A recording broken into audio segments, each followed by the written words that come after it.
Hi, I'm Andrew Martin, Project Manager and Field Ecologist for Delaware Wildlands. For over 2 years, we have been collaborating with the U.S. Fish and Wildlife Service and Ducks Unlimited to develop a wetland restoration and erosion control project on the Betts Farm, part of our Augustine Creek Marsh property in southern Newcastle County. Now, after planning, securing funding, and ground truthing, work is finally underway. Here's project designer Rick McCorkle with more. We're on the Delaware Wildlands Betts Tract, and we're doing some wetland restoration enhancement work here.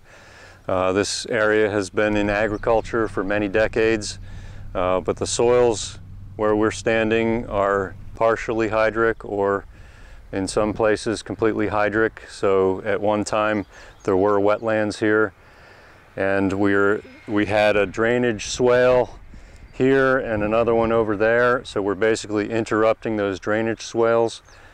Periodically, erosion gullies would form in those swales and deliver sediment to the adjacent tidal marshes.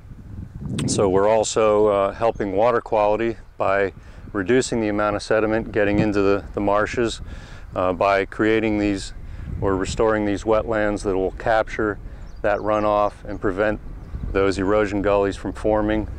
We're standing on a berm of one of the completed wetland cells. There will be 5 wetland cells on this site. In the background, we've got a bulldozer operating on one of the other cells. Ultimately, not only will it be good for water quality, but we'll also be providing habitat for ducks and wading birds and shorebirds in the spring and other wetland-dependent wildlife. As you can see, we already have some standing water in the first completed wetland cell. We had some pretty good rain last week, enough that we actually had to stop work.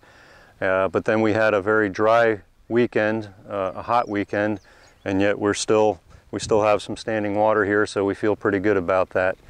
We're confident that we're going to hold some water in our wetlands, and they will draw down naturally during the summer, but they'll be good during the winter and spring for waterfowl and other wetland-dependent birds.